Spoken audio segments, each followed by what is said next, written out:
we are opposed around the world by a monolithic and ruthless conspiracy that relies primarily on covert means, on infiltration instead of invasion, on intimidation instead of free choice, on guerrillas by night instead of armies by day. There is little value in ensuring the survival of our nation if our traditions do not survive with it. All right, welcome to episode 111 of the Abuse Hour. It is I, your host, Coffee Long, coming to you unsupervised, unmedicated, and an unchecked threat to society. So yeah, with a bit of luck, this might actually count as something of a timely release of an episode. There's so much crazy shit, man. It's like, I start talking and I want to say like, oh, there's not something, especially insane going on.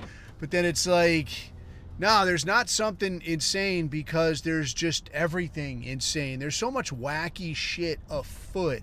I don't even know where the fuck to start, man.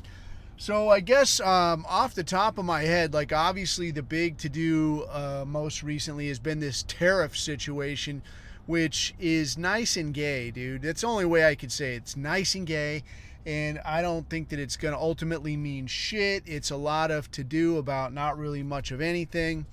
The other to-do, I guess, is like genocide continues, man. And there's beating the absolute shit out of Gaza. There is beating the shit out of Yemen some more. There's what appears to have been kind of stepping back, like Iran appears, and this is appears to, man, like there's so many kind of heard maybe coming from their people, rumors indicate type shit, that it's like it's hard to tell, who's doing who anymore.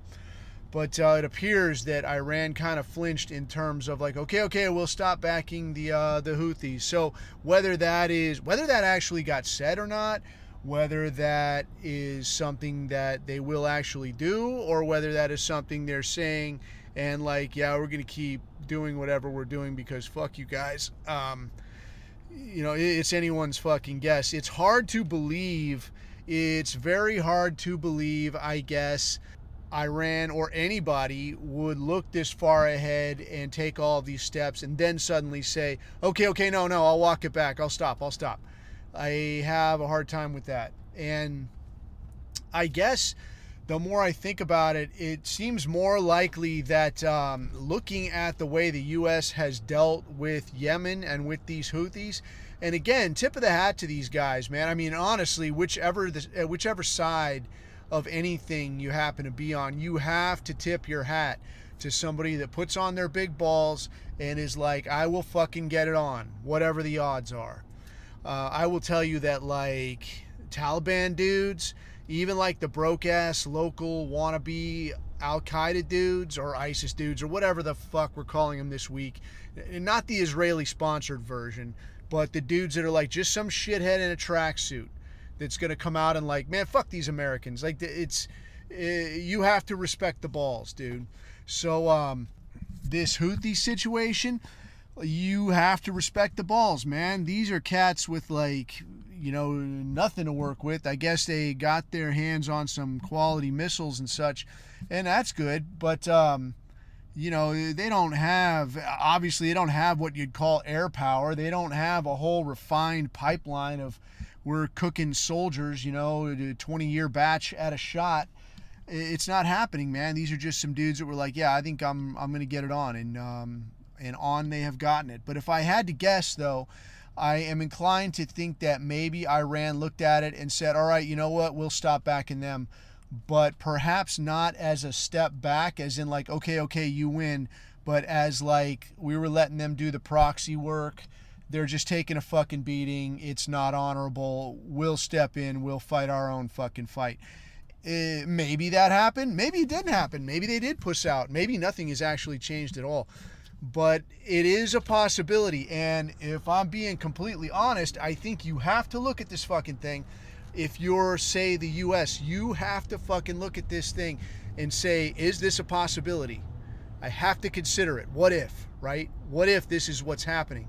and they're like, you know what? You're right. We won't arm the Houthis anymore. We won't support them. We won't do anything with them. We'll do it ourselves. You should think of that.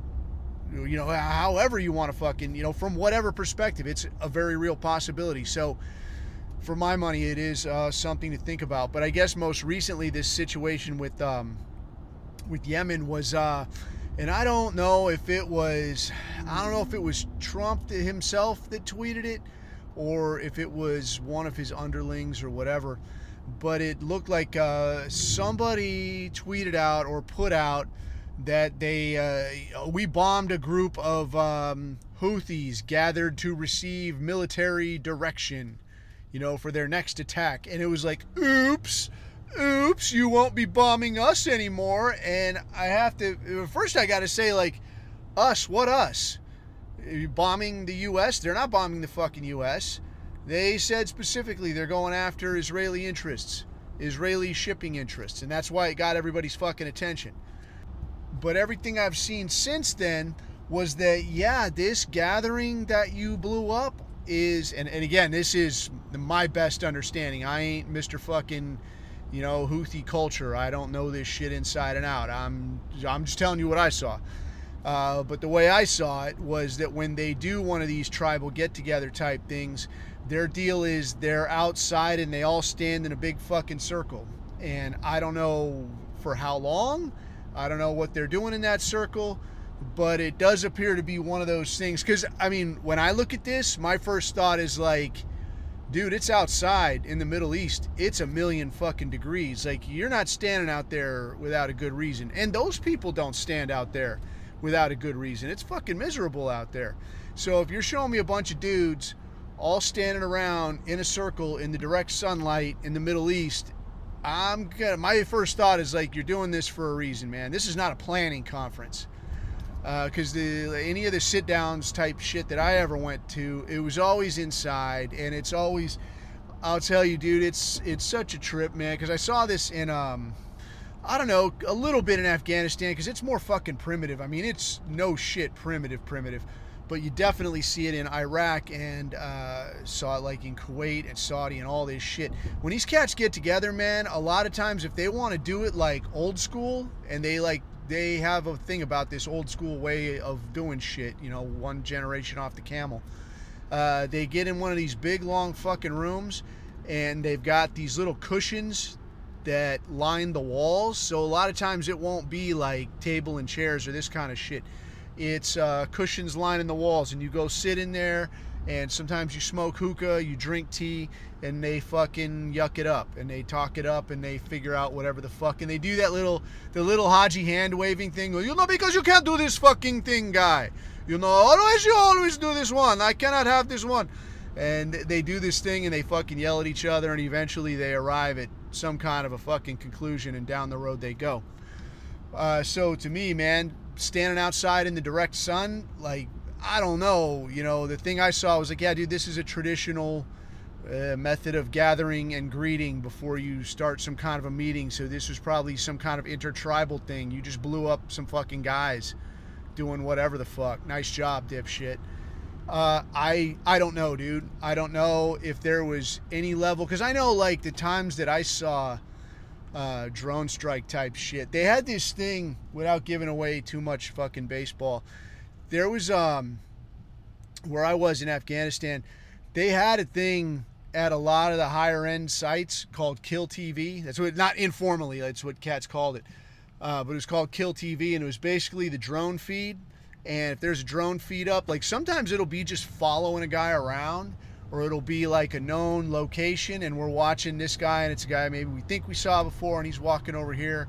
I don't know what he's doing. I don't know if he's bringing some shit to somebody, or I don't know, you know, I don't know what the fuck's going on, but we're just following these people around. We're watching this area. So it'll just be up there. And while I was there, at least, unless there was a good reason, like, you wouldn't see, like, yeah, we're just going to fucking light these dudes up just for the fuck of it, you know? I don't know.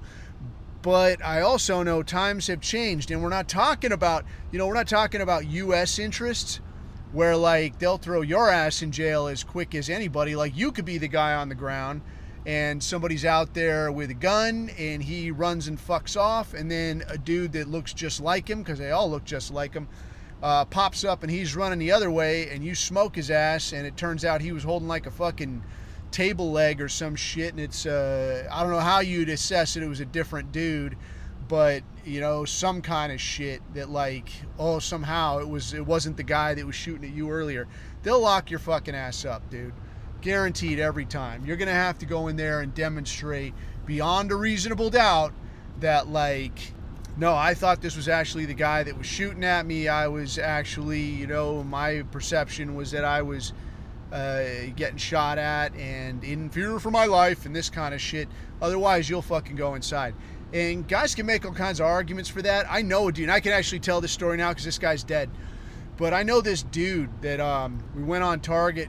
No, I wasn't on this op. I heard about this though. A guy that I had worked with previously, and he told me about this op later. But this guy, his crew went on Target, and sometimes, I think I told this story before, I can't remember, but went on Target anyways, and some of these cats would get on the juice, like the cats that were rich and then they want to go get their jihad on. Like they can go wherever. They can go to Kuwait, they can go to Saudi, and they get on the fucking juice and they come back and they want to get their jihad on. So they're all fucking big and puffy and shit, and they don't know how to lift, but they do just get big. But then they want to fucking rock and roll. So then when you fucking hunt them down, you go to their house. So these guys go to the house where these cats are laying up, and they get in there. And a lot of times, like usually if you roll somebody at their house, if they're not set up or barricaded in there, like ready to shoot back, they won't fuck around. Because like, you know, a sensible man knows, you know, that like, dude, that guy's got guns and fucking body armor and explosives and air cover and all this shit. What do I got, man? Just a mean fucking face and maybe one AK? Like maybe you get one of them, two of them tops, and then probably that's your ass. So a smart money is like, yeah, just, you know, gut it out. Maybe they don't get anything on you. Don't hide the shit at your house, you know, hide your AK out in the yard or at somebody else's house, whatever, dude. They're not gonna fucking gunshot residue test your ass. But not these dudes, man. Like these dudes want to fuck around. So they go on Target, get through the door, and it's fucking WrestleMania, dude. They want to fucking go fist in cuffs. They want to fucking get it on. So this guy that I know goes in, gets into the, like he's in the first room. There's nothing in the first room. They call everybody else in. Guys start moving in. He breaks off with another couple dudes. They start entering into this small little kitchenette type area, and there's a guy in there, like one of these jacked up juiced motherfuckers. And there's only room for like one guy. And this guy's, he's not small, but he was like probably medium height, but built like a fucking tank, dude, like a thick fuck. So he gets in there, and now it's WrestleMania. This guy wants to go fist in cuffs. So like you can't get your rifle up to shoot the guy. You can't really get a hand away because the guy's trying to punch your head off of your fucking neck. So he's rolling around with this dude, and even the other guy is trying to get in the room with him. He can't get in there because it's so fucking small. And both of these dudes, you know, like the guy I know is pretty big anyway. Plus he's got all that shit on. Plus the juiced up Haji is in there and he's fucking doing his thing. So like there's not a way somebody can get in there and help. And it's like, what are you going to fucking do? So this dude that I know now reaches up on top of the counter and grabs a fucking toaster and just gongs this fucking guy to death with a fucking toaster. No shit, got a toaster kill. And like this guy was known to tell some wacky fucking stories, and like a few times you'd hear him say shit and you're like, I don't know about this one. But then sometimes you'd hear some shit and you're like, this motherfucker, like why don't cool things like this happen to me? So you know, according to other dudes that were on this op, like this guy got a fucking toaster kill, like gonged this fucking guy to death with a fucking toaster. So he ends up going to fucking trial for murder, dude, for killing a guy on Target that like, well, you could have done, you know, you could have subdued him with less force. And it's like, motherfucker, you were not there, dude. Like, you don't know how these motherfuckers get. You don't know what's going on at 3 in the fucking morning. This guy makes the fucking decision at 3 in the morning that he's gonna fucking slug it out. Like, what do you think this guy expected? Like, this guy wasn't expecting to walk out of this fucking house. He knew how it was gonna go. And I don't think he would have fucking stopped. Like, unless you can no shit leverage this motherfucker into a pretzel roll and like, yeah, you're not going anywhere now. This guy was going to fucking slug it out until he went away. So eventually, the guy got off, but it was like, you still got to go to fucking trial. You still got to stand in front of the man and try to explain, like, no, dude, it's not more murder, man. Like, you sent me to do this shit. This was a fucking situation. And here you fucking are. So, yeah, man, it was a very different time. But now you fast forward to now, and it's like the stuff you see with the Yemen thing and the stuff going on with Gaza, dude, and then, like, just bombing downtown Beirut. Like, downtown fucking Beirut. I mean, I guess I could say I'm old enough to say I remember when there was a time that, like, you couldn't just bomb the capital of some other country. People were going to want answers. But I guess those times have come and gone, right? The other thing I saw was, I want to say it was like a shot caller for Hamas that a couple outlets were saying, yeah, this guy, this Hamas shot caller, his grandson has been eliminated. And for a second, you're like, all right, here's some really old dude, and yeah, his, whatever it is, like next guy in the chain of command, whatever, his son, his grandson.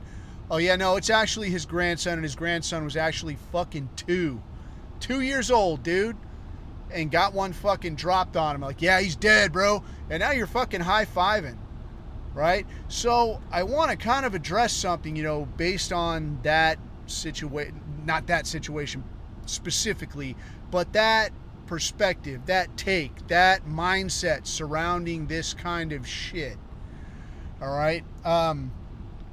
I've seen a little bit in the chat and a little bit, around the way and shit, where dudes are saying, like, who gives a fuck, dude? Like, these are our enemies. These people wouldn't give a fuck about you. Why do you want to try to give a fuck about them? I can understand that, man. Let me fucking say it this way, dude. Having been to war, all right, there's got to be a peace. There's got to be a space where you say, like, all right, man, there's some shit that I won't do, dude. If you've got nothing that you're like, I will do literally fucking anything to discourage or, disincentivize you pursuing what you want. If you've got nothing off the table, man, like, what did you really win, dude? Like, that shit, some of that shit will stay with you. I can't say that I ever really did anything that I was like, fuck, I should have not done that. That was really fucked up. I choked out some kid that was like probably 16 or 17 once because he wouldn't fucking talk. And like, whether he knew something or not, I don't give a shit. It was like the kid was giving me the resistance techniques. They have these little games they'll fucking play. So I'm like, all right, I could see that, you've been trained up to some degree on how to drag this shit out and fuck me around and not help out. So like, for instance, like you got some guy cuffed up that you rolled up on target and you go up and you're like, all right, you get up, come on, we're gonna go talk. And the guy fucks around like he's got a bum leg or some kind of shit, and then he'll fall like on you, and now you gotta hold him up. Or they'll act like they're passing out and they can't breathe. Oh, sound familiar, right? So you get them in here and you're like, what's your name? What's going on around here? And you got them just kind of pressed up against the wall so they can't run off. And they'll start with this shit like, and then they'll act like they're going unconscious again, and then they'll fall on you. And then they'll fuck around, give you little cute names or some shit, or they'll try to whisper to their friends or some shit. And it's like, all right, man, I could see, after a while you start recognizing the hoof prints. It's like the fucking tap dancing. I ain't even did nothing. What y'all trying to do this to me for? Why y'all do? Oh, y'all always doing this shit, man. Y'all always doing this shit. Like, yeah, I recognize the tap dance. Knock that shit off. So this guy fucking tried me, and I'm like, all right, here, how about this, dude? You want to talk to your friends? Let's get your friends, get their little hoods off. Hey, look at this, fellas. Lights out. All right, now let's start again with the little Q&A. Like, fuck around time has ended. Yeah, if the guy totally knew something or didn't, or just wanted to fuck around, I don't know. Could I say I feel a little bit bad about that? I don't know. You get what you get, I guess. He ain't dead. He ain't crippled. He's not fucked up. But the kind of thing I guess I'm getting at is that when you legit do some fucked up shit, man, you start turning the world upside down, that's the kind of shit that could come back on you, man. Like, the world is not that big of a place. You know, when you go to some of these far off places, it is a long, long, long ways away, but it's surprising how small it actually is, man. When I guess you'd say running in certain circles, like the world's a huge fucking place, you know, like between me and a dirt farmer, you know, a dirt farmer in this country or a dirt farmer in Iraq, it's almost the same fucking distance. Like our paths are never going to cross.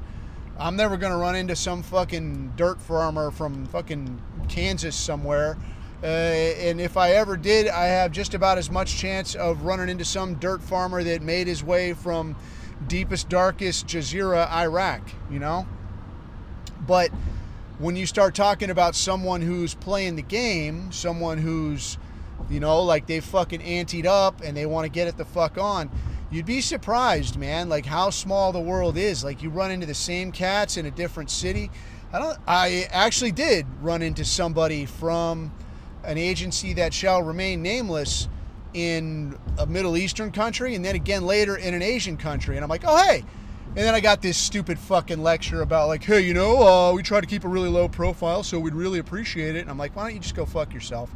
Quit being a fucking cock smoke and just go to fucking work and suck up tax dollars. Quit breaking my nuts. Anyway, I will say that there was, I guess in terms of guys making themselves feel better, you know, because in a way it's not your fucking fault. I didn't make the decision to go to any of those places. You know, somebody voted on it, and the person that people voted for sent me and a bunch of other motherfuckers. So some of these situations that a dude could find himself in, it's like, I didn't make this shit happen. I didn't wake up in the morning looking for this shit. So in the event where somebody's got to smoke like a fucking 10-year-old that's out in the street with a rocket or an AK or some shit, I think there's a couple things to consider. One, guys would talk about baby rats don't grow up to be bunnies, and I will concur with this 1,000%. Baby rats do not grow up to be bunnies. The idea that why do you give a fuck about him? Like his dad didn't give a fuck about him. You know, just like a lot of these cats are like, oh, look at this poor kid that drowned trying to swim into the U.S. Like, dude, that kid's parents put him in a position like that. What kind of fucking parents are these? Like, they'll do that to their own kid? What the fuck will they do to your kid? What will they do to you to get what they want if they're willing to do that to their own kid? You know, just for a shot at that fucking free health care or a free apartment or whatever the fuck, right? They'll do that to their family. What will they do to yours? I subscribe to that shit, dude. But at the same time, I think you have to hang on to a little bit of your humanity, because yeah, you looking at them is not the same way they look at you, and I fully appreciate that. And it's like, just because you say you don't see race doesn't mean race doesn't see you. I think all of us in our circles are fully aware and fully on board with that kind of a thing. I think we fully understand that. But I guess the thing that grinds my gears, if you like, is that if this is what you're willing to do to somebody that didn't do shit to you, like these cats didn't do anything to you, you're willing to pay, you're willing to fucking take your tax dollars, deprive Americans of service that they're paying for, deprive the U.S. of protection that you could be paying for, and instead you're sending bombs, bullets, soldiers, support, all this shit to fucking Israel so they can do this shit, right? If you're willing to do that to somebody that never did shit to you, what do you think's going to happen when some of these decision makers, some of these shot callers, some of these Israeli employees of the month, what do you think is going to fucking happen when they decide that they don't like you so much, or that you have something that they want? They want the land that your house is on. They want your service in whatever the fuck factory at rock bottom discounts. Because if you notice, this is just kind of the default setting for these Hebrews, right? Like they'll pitch you all manner of slow-rolled, convincing, mockingbird type shit. They'll roll out all this kind of stuff, but at the end of the day, it always lands in one place. It always lands in the Soviet gulag. It always ends in the factory with you getting by on just enough to stay fucking alive. And you're gonna do this shit, and if you don't do it the way I say, you're gonna be fucking sorry. That's where this always ends, dude, and that's the way this is fucking going. So where you are somebody that has something to offer, what do you see? Well, you better get in here and take the job. Well, the taking is good, motherfucker, because we're importing an Indian that'll do this shit cheaper and faster. Yeah, but it's bullshit. He sucks. I don't care. He'll make 10 of them in the time it takes you to make one, and as long as he makes one that works halfway right, I can make it go. So, decision time. Do you want to starve for sure, or you want to starve almost? And that's where they fucking put you with this shit. So, when I look at it that way, man, I gotta look at a Yemen. I gotta look at a Gaza and say, yeah, these are people that I don't have any connection to. These are people that the shot callers in this country don't have any connection to. And look what they're willing to fucking do to them.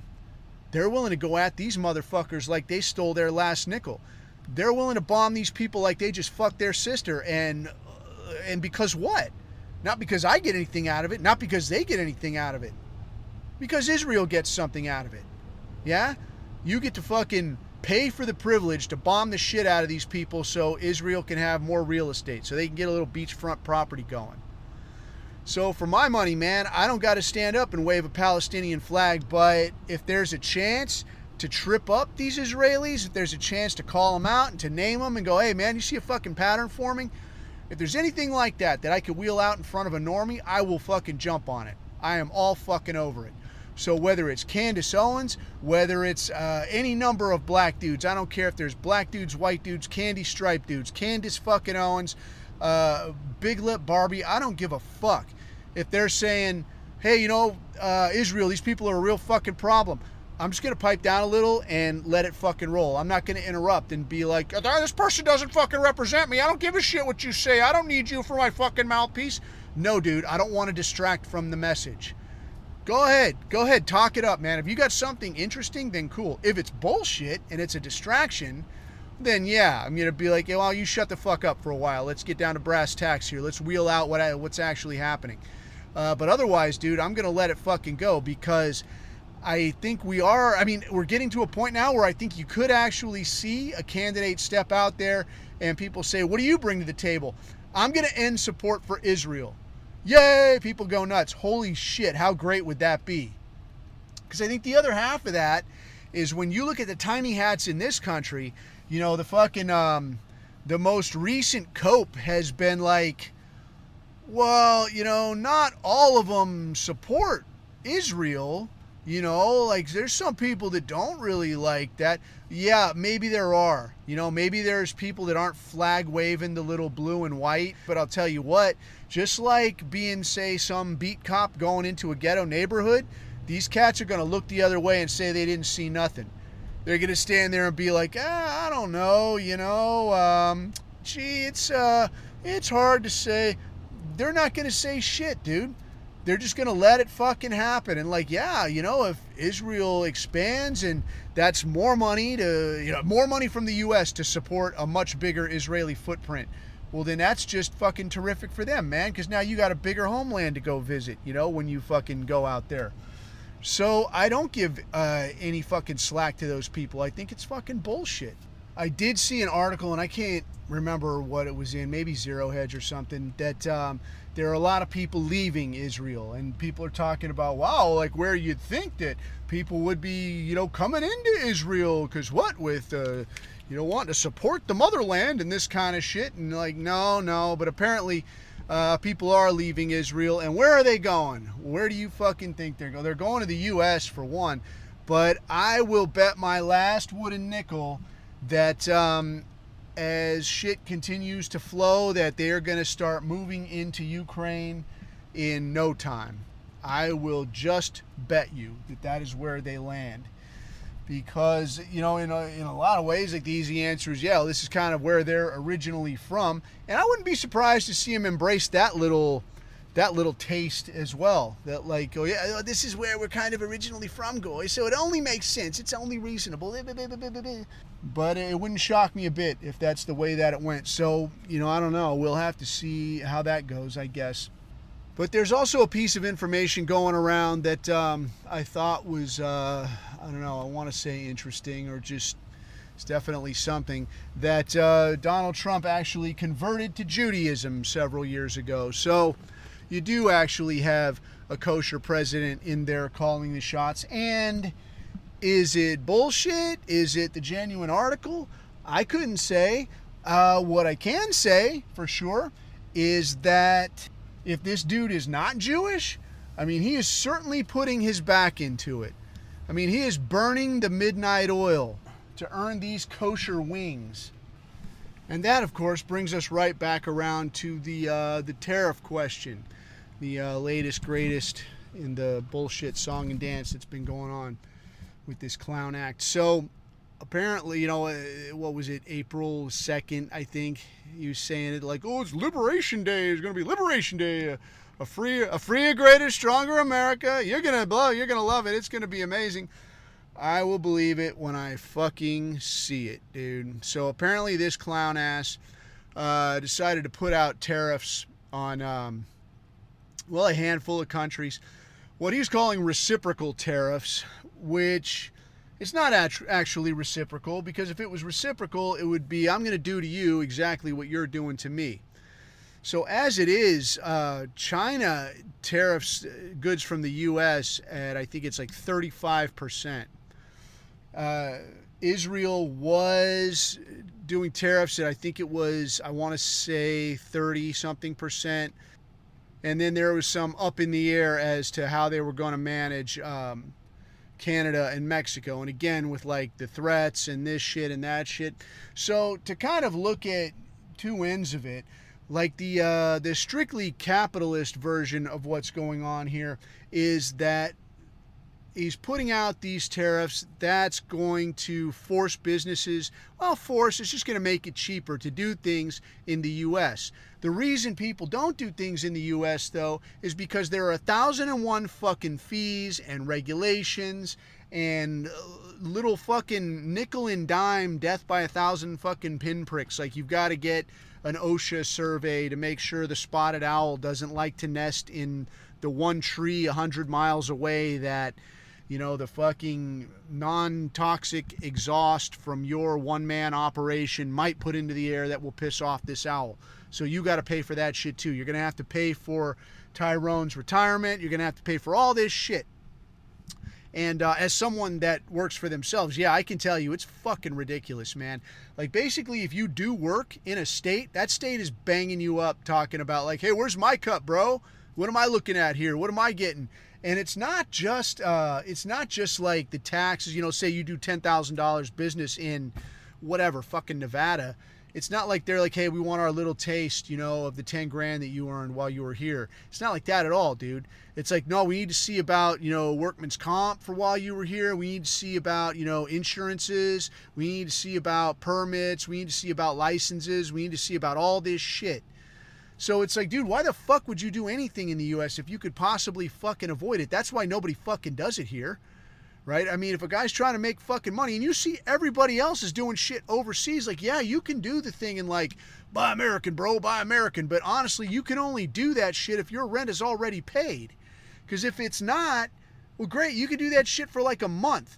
And after a month, you could be like, now you're buying American with the money you get from some other job, because the job you did have doing whatever you thought your little business was going to be, that ain't happening anymore because you can't afford to fucking do it.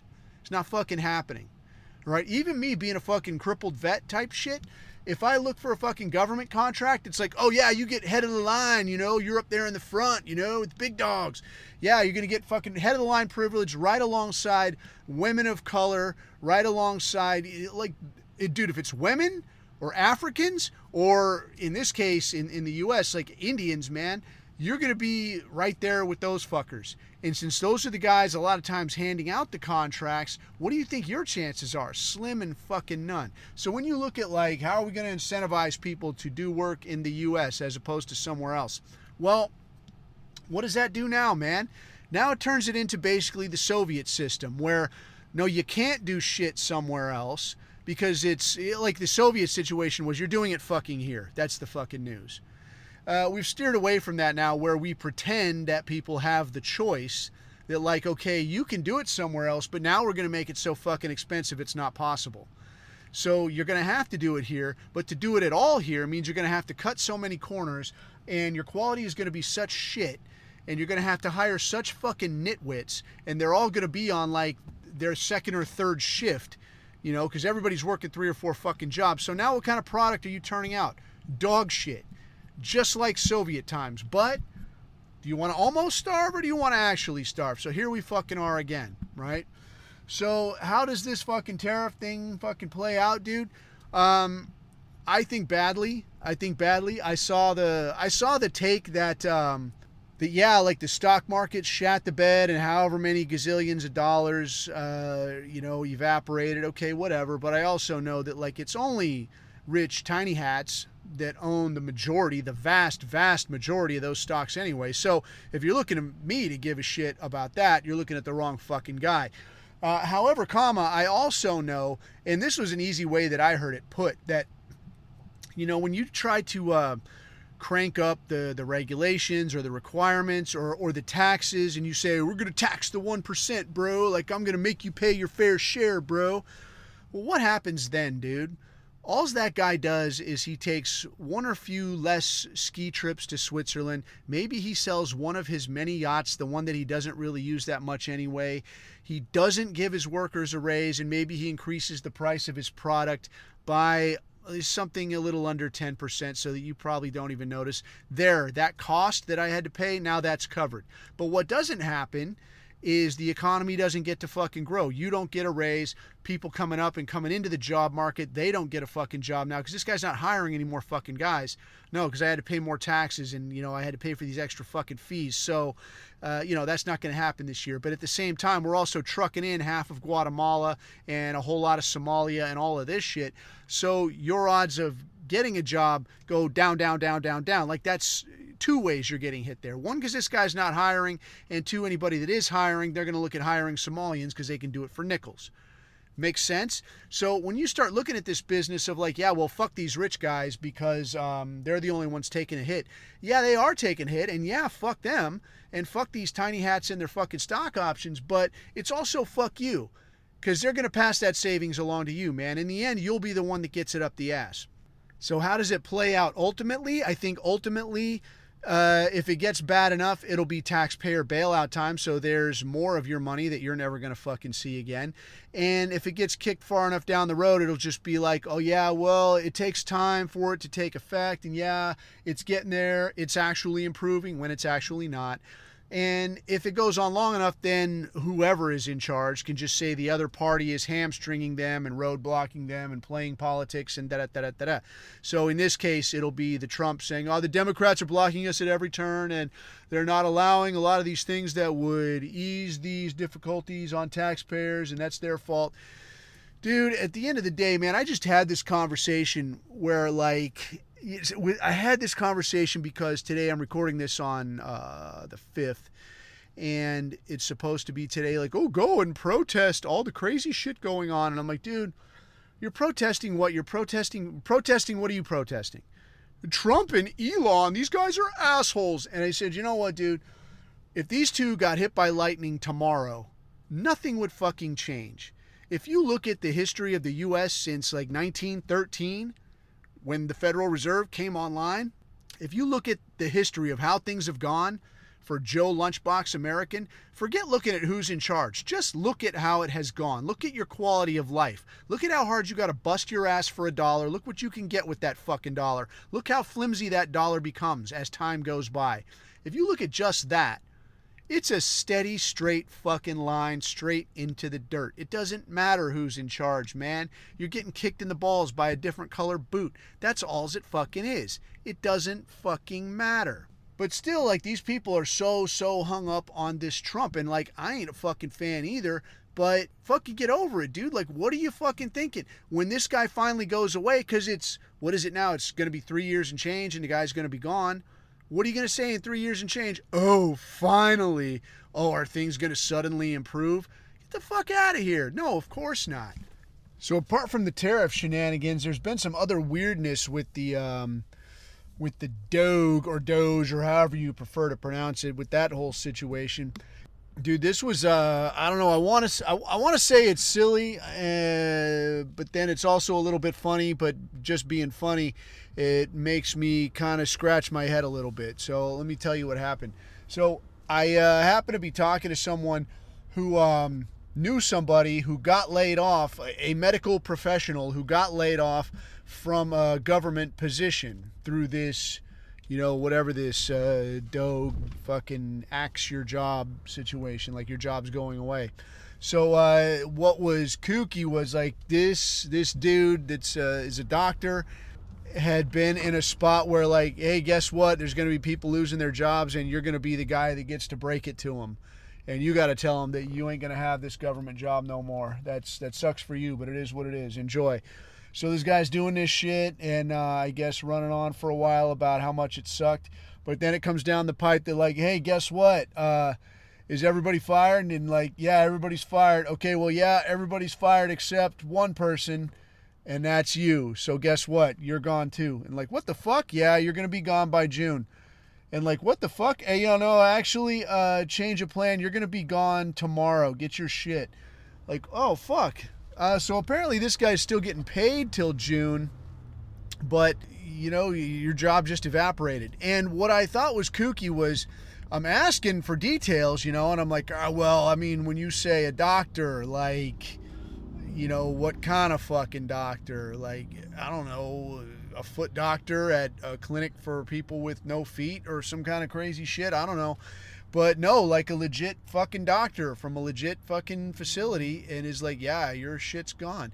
And, at first, like the running on that I'm listening to is like, and fucking Trump and this fucking bullshit and all this stupid and I'm like, okay, yeah, whatever. And like I said, man, if that dude got hit by lightning tomorrow, not a fucking thing would change. Things would still go in the toilet because I think this empire is fucking crashing.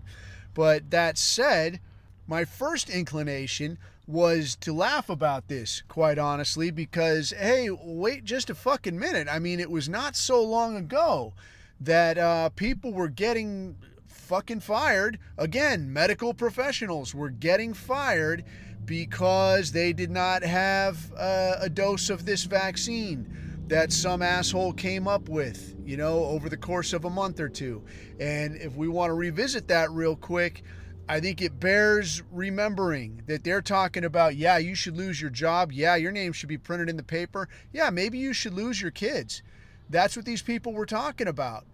And if you want to look at the timeline on this thing, it bears reminding that between introduction and testing and trials and then human trials and final approval, you're talking about a 10-year process. All right, so the fact that this got cranked out in 6 months and was on the shelves, what that also necessarily means, and I mean, I don't mean to beat this COVID thing into the ground, but you need to fucking remember this. Like, if they have this thing from development to in your arm in 6 months, what does that fucking tell you? It tells you that all the materials, all the facilities, all the little sticker labels, all that shit was already done and in a box and in a truck and headed your fucking way in way, way, way less than 6 months. So this was basically got like, I got something here, put it in a box, fucking immediately, get it on a truck, get it on a shelf, get it in a syringe, and get it in you with zero fucking testing. And if you look at the fucking VAERS data, that pretty much plays out. Like, yeah, this didn't get tested for shit. This fucked people up. But for not taking it, remember, they're coming to you. Fucking lose your job, get fucking shit canned, get fucking publicly shamed, all this kind of shit. Oh no, you can't go in the store. You can go in the street and riot, but you can't go buy food. You can't go to a restaurant. None of this shit. So now when you're coming to me again with like, oh, but this guy, he was a good guy, and like, these guys are being mean and firing him. I'm like, well, where the fuck was this guy a little while ago? Where the fuck was this guy when medical professionals, the ones who should have stood up, saying, hey, no, man, this isn't something to crash an entire economy over. This is something totally fucking else. Take a look at the fucking flu numbers. Why is there no flu this year? Oh, because people stayed home. Why are these COVID numbers so high, allegedly, according to you? Oh, because nobody stayed home. Do you see how that doesn't make any fucking sense? Who could carry some weight on that? Maybe a medical professional who works for the government? I don't fucking know. So my initial inclination is to be like, yeah, you didn't give a fuck when times were hard before. You didn't stand up and show some spine when you probably should have. Get fucked. I don't care that you lost your fucking job. I hope you get rehired and get fired again. That's not my fucking problem. You didn't give a shit about anybody else, and now nobody gives a shit about you. So, forgive me if your fucking concerns don't carry too much weight. However, then I gotta look again. And I gotta say, well, hold on here, man, because what exactly is going on? And what I see going on is almost fucking to the number, like how these communists have done it historically. You destroy every fucking thing. You got criminals walking the streets. This is what they did throughout Europe, what they did in Russia. Let the criminals out, destroy everything that works properly, fuck over everybody who gives a fuck and is trying to do the right thing. Now the whole country is on its fucking ass, and who's there to say, I have a solution? Tiny hats. Tiny hats with big government programs. And here you are right back at fucking Bolshevism. So this deal of like, yeah, we had this fake fuck pandemic. Yeah, we had this fake fuck solution to the fake fuck problem, and it fucked a bunch of people up. And then we had a destroyed economy, and now we have some tariffs, and then we had some race riots, and now we have some firing. Yeah, you could say, like, obviously, we've all seen, like, there's a lot of wasteful shit that did get the axe. That's terrific. But there's also a lot of shit that I'm inclined to think probably should have got left turned on. To my way of thinking, a doctor is usually not one of the first people you want to fire. And I mean, maybe, yeah, granted, there's doctors that are like, yeah, you don't actually do shit here. But when you're firing entire departments of motherfuckers whose first name is doctor, I'm inclined to think like, dude, either you're on really hard fucking times or there's some chicanery afoot. And I think when you look a little bit closer, just given the fact that, oh yeah, well, aid to Israel is going to stay turned on. Aid to Ukraine, in spite of all this shit talking, is going to stay turned on. All this stuff is going to stay turned on, dude. Aid to Egypt, aid to Jordan, so they'll look the other way on Israel's bullshit. That's going to stay turned on. But what's going to get turned off? Doctors. We can't afford doctors. Is this a smart move? If you're trying to just make a country work properly, I'm inclined to think that no, that's not really a smart move. That's not the way I would do it. I don't think I would do it that way. But nobody's asking me. This is not the fucking coffee show, man. It's not the coffee administration. Be a lot cooler if it was, but it's not. So instead, I think what you're getting is essentially a controlled demolition. They're like, yeah, we're just going to implode parts of this thing. It's going to fall apart in an organized, orderly manner. And I think probably what will happen is they'll fuck it up enough where you have to start at a kind of hand-to-mouth existence. People who are expecting reasonable jobs to come back are going to be pushed aside in favor of the brown labor, which I don't know. I'll tell you, I'm almost inclined to think that this thing of shipping people, shipping illegals to this El Salvador prison, like this was almost a preemptive strike where apparently, and I don't know how completely factual this is, some dude from Maryland, and I don't know exactly what his legal status is, but I don't know that he was El Salvadoran, and got launched out, and they're like, whoopsie, like we weren't supposed to send this fucking guy to a fuck you El Salvador prison. Maybe they should have. I couldn't say for sure.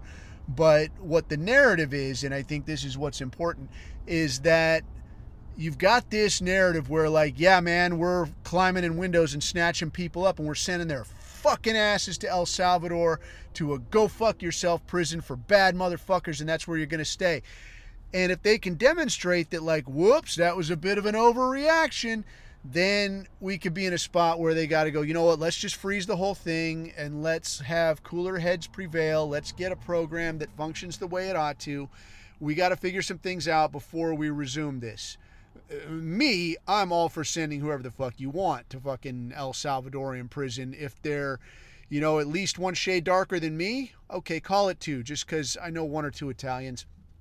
Launch them out. If you're gonna be dark about it, get your shit, get your sombreros. We're gonna send you to El Salvador. But what I think will happen is it's gonna be this cooler heads need to prevail thing. Okay, we had a little bit of a knee jerk, and now let's open the border back up, and now people are gonna be reluctant to be like, oh yeah, fucking round them all up because look what happened last time. So now we paved the way for the fucking immigration machine starts up again. The economy is going to shit because that's assuming the tariff thing doesn't work the way it's being advertised as it will. And hey man, I hope it does. It'd be a lot cooler if it did. I hope I'm totally fucking wrong. But it smells like controlled demolition to me. The only thing missing at this point is Lucky Larry Silverstein talking about I was in my fucking office and we made the decision to pull it. That's what they say, to pull it. And we're just going to shut it down, Goy. We're just going to shut down your fucking society and turn it back on with many, many more brown people, a lot fewer people that look like me and you, and definitely without these guns and pesky freedom of opinion type pieces. So that's, I don't know. I mean, that's kind of what I think, but that just all kind of stemmed from this story I heard with this doctor fella and his situation, and kind of my natural reaction to it, and what I had seen some other people's reaction to it. They're like, oh, your government office got closed. Oh, I'm so fucking sorry. Yeah, how sorry were you for people that got fired who shouldn't have been fired over some bullshit? And I think those are all very reasonable reactions, but I think anytime you're having what is bunny ears a natural reaction, it's like you got to look at it and say, like, all right, who's pitching this, man, and why am I hearing this? And 9 times out of 10, if it's something that's destructive in nature, there's going to be a tiny hat somewhere in the woodwork. So I think to wrap it up, I'm going to wrap it up a little bit quick for the evening because I got fish to fry. Is I wanted to tell this story, and I had mentioned it in the chat, man, about a cat and the hobosexual situation.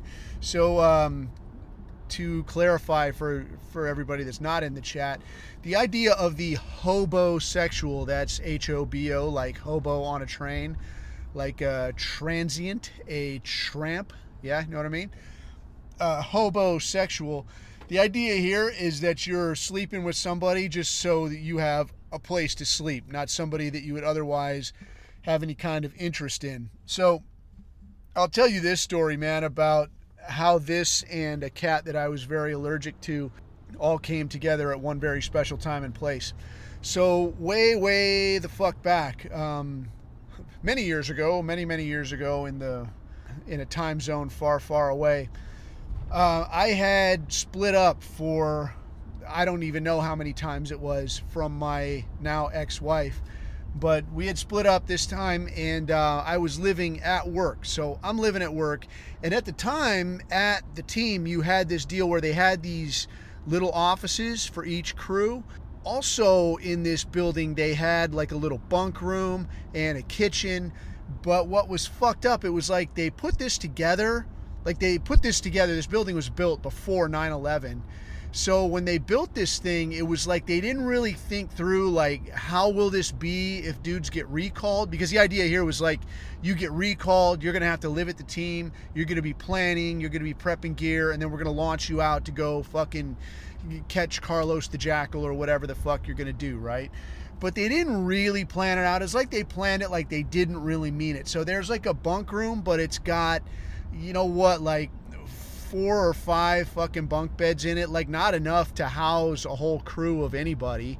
It's got a little kitchenette type thing in it with like one tiny electric stove and a couple plates and cups and this kind of shit. Like not really anything. Like this is a check the box type shit over here, So I'm split up, at this time, and it's, dude, every time that me and my ex would split up, because I was never around, right? So, I mean, that's shitty enough. Like, you're never around, so you're not really a proper husband or any kind of thing like this.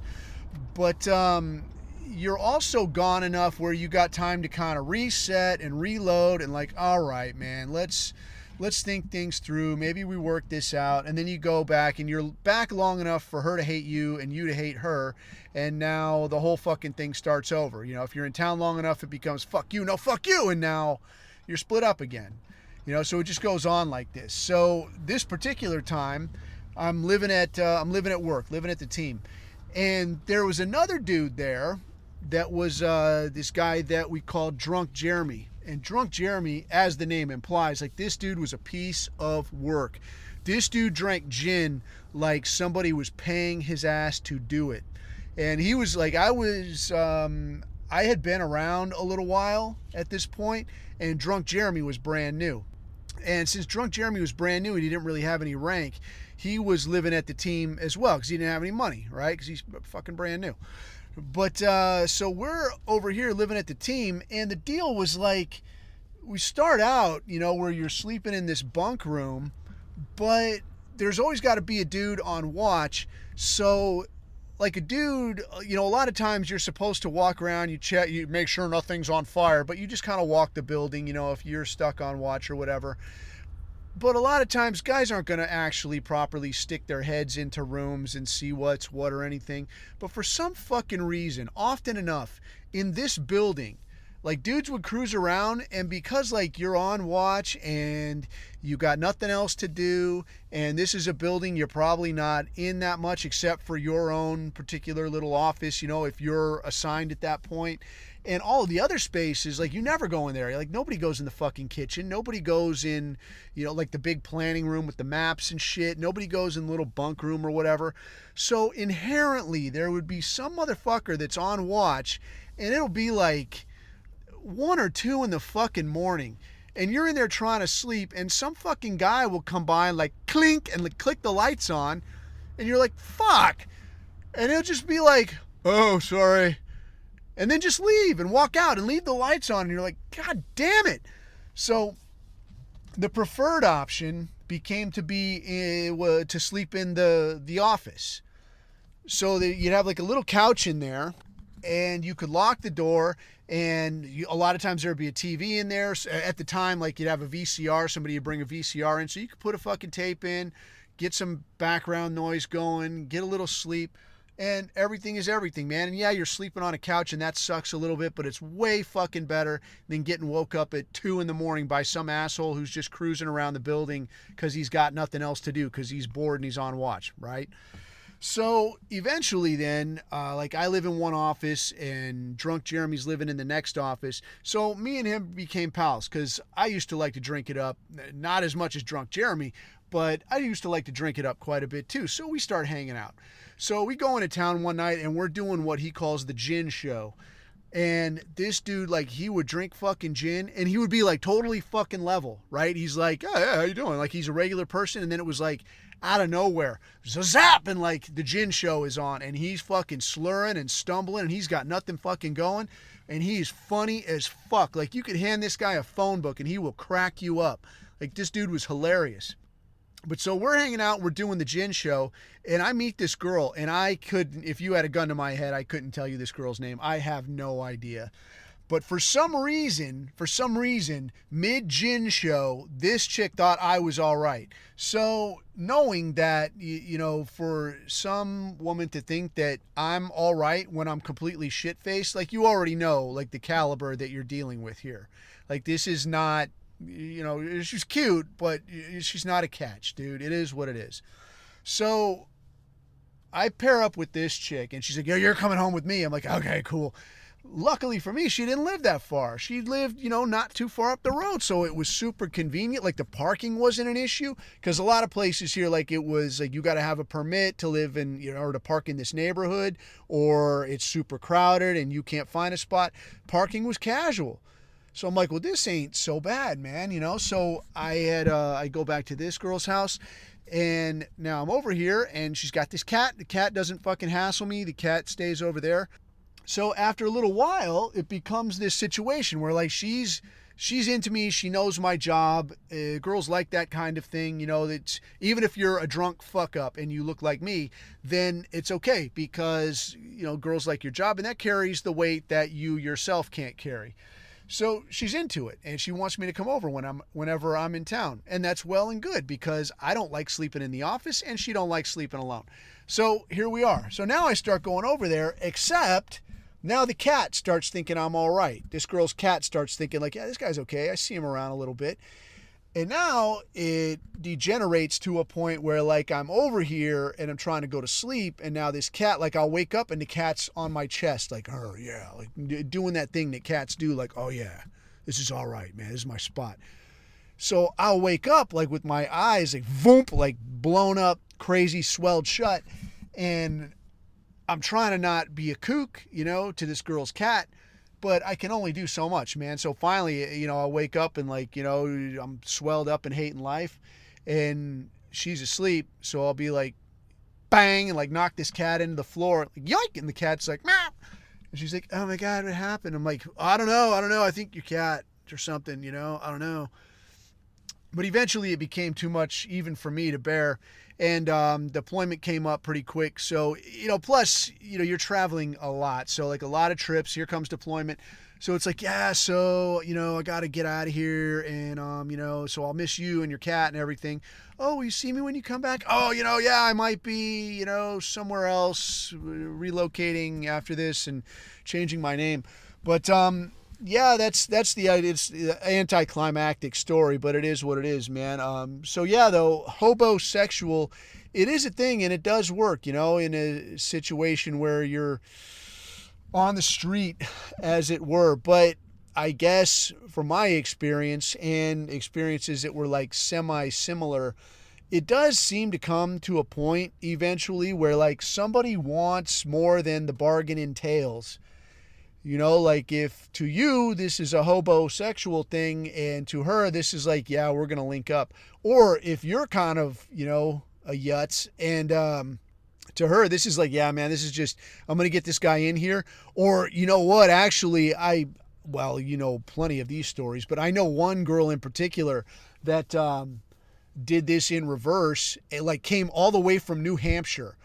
Like we were at a driving course in New Hampshire, and I talked to this girl, like a bunch of us were in a bar, and I'm talking to this girl, and she's like, well, what are you guys doing here? And everybody's telling lies, and like, oh, we're a fucking race car team, or oh, we're the fucking Red Bull skydive team, or I'm the guy that folds up the Goodyear blimp, or whatever the fuck, you're just lying your ass off. And she's saying, well, where are you guys from? And we're like, oh yeah, we're from out here. And she's like, oh, I'd always thought about moving out there. That sounds so cool. I'm like, yeah, you totally should. That would be cool. It's a great time, whatever. And she's like, well, give me your number if I'm ever out there. I'm like, yeah, sure, here you go. Or call me, in half an hour when I get back to the room. That's good too. But that didn't happen, much to my chagrin. But a few months later, this girl calls me and is like, hey, do you remember me from New Hampshire? I'm like, yeah, why the fuck are you calling me? I know you're not pregnant. If you are, it's got nothing to do with me, but I said, yeah, I remember you. What's up? And she's like, hey, I was thinking of moving out of New Hampshire, and like, I just don't know anybody out there. I'm like, well, you can't fucking move in with me, man. I live at work, lol. But I knew a dude that had actually just picked up a place. And this was back when guys were buying fucking houses, like right before the housing crash in '08. Dudes were buying houses like it was cool, like crazy houses. Dudes were buying 2 houses, and they'd pitch it to you like, yeah, you see, bro, what you do, is like you buy a house, but then you borrow against that house and you buy another house. And then like you could just rent it out, and bro, when we're on deployment, like somebody could rent that shit, bro. And you're like, you're not going to have to pay nothing. And I'm like, if this is this fucking simple, there'll be other people doing it other than you dumb motherfuckers. So I'm going to actually pass. And sure enough, like the housing crisis happened, and I knew a lot of dudes that just walked away from like 2 or 3 houses. And like, yeah, bro, but that would never happen again. I'm like, I don't give a fuck, man. In any case, I knew this guy that had just bought this house, and he's like, yeah, bro, because I'm going on deployment soon, and I need to see about, a roommate or somebody to be here. And I thought of this guy, and I'm like, dude, I was in New Hampshire, and I met this girl, and she says she wants to come out here and says she had some kind of job prospect. I don't know, but, she might be a cool roommate, or she might be a cool, like, person to live at your house while you're gone. I don't know. Plus, she's hot. I don't know. Maybe you break a piece off. Hard to say. He's like, all right, man, give her my number and I'll talk to her. So sure enough, this girl moves in, right? And the next time I see this, like, she called me and was like, oh, it's so cool, I get to come out, and I'm like, all right, great, I'm glad it worked out. Terrific, dude. So the next time I see this fucking guy, he's like, you motherfucker. I'm like, what the fuck? I'm like, what did I do to you? I haven't seen you in fucking months. What do you want from me? And he's like, dude, that fucking broad moved into my house and it just went to shit. I'm like, well, I don't know what to tell you. You can shit can her, right? Because, I mean, she is just renting there, or she's not, doesn't own the place, right? So apparently what had happened was, like, this chick moved in and it became like a forced hobosexual type thing. Like, this guy, moves her in there expecting to get paid. She sets up shop and then is like, well, I don't have a job yet. And he's like, well, that sucks. I mean, you take a month, but you need to get straightened out. She don't get no job. Instead, she starts fucking him and decides that, like, well, no, now we're like boyfriend and girlfriend, right? And he's like, what? And she's like, yeah, I mean, we're like together now, right? And I mean, maybe you can rent this room out to somebody else or whatever. And he's like, well, that's not what I needed though. I need somebody. She's like, yeah, just keep looking and find somebody else to rent this room. And he's like, well, she's kind of hot. So he kind of goes with it for a while, but then he's going on training trips and what have you. And she starts fucking somebody else at his house. So he finds out about this shit and he's like, what the fuck? And she's like, what? I'm my own person and this is my space and you can't tell me what to do in my space. And he's like, wait, motherfucker, you're not giving me any money. You were banging me so that you wouldn't have to pay. And I thought you said that we were together. And she's like, well, I mean, we kind of are, but still kind of like, this is like my space, like I'm a tenant. You can't just treat me this way. So I don't know how long it took to get this woman out of his house, because I know it varies state to state. But I guess in his particular situation, like this tenant's right thing, even though, like, I guess she had signed some kind of lease but never gave the guy a dime, like, it was still there. Like, you just can't grab someone's shit and throw it into the street and kick them out into the cold. That will never do. So this chick worked this guy 10 ways to fucking Sunday. But I think the way it played out, though, is that she ended up getting knocked up by whoever this schnook was that she was banging. And she moved back to New Hampshire with this bastard child named, I shit you not, Breezen. Like, her and Breezen, who is her life, moved back to shithole New Hampshire. And hey, man, if you're in New Hampshire, I don't know, New Hampshire might be the shit. I was only there a little while and it was freezing fucking cold, and I don't know that I've ever been more unhappy in my life. But I mean, I understand there are cool places to it. I wouldn't want to fucking live there. This chick apparently didn't want to live there, but ended up back there, her and Breezen, who is her life. And so far as I know, they're there to this day. But this broad actually had the fucking nuts to call me probably a year and change later and be like, hey, how you doing? I just wanted to see how you are. I'm like, I am fine, because by then I had gotten divorced and I was starting to reassemble my life and get where I was not neck deep in someone else's debt and all this kind of shit. So this chick calls me and is like, I just want to see how you are.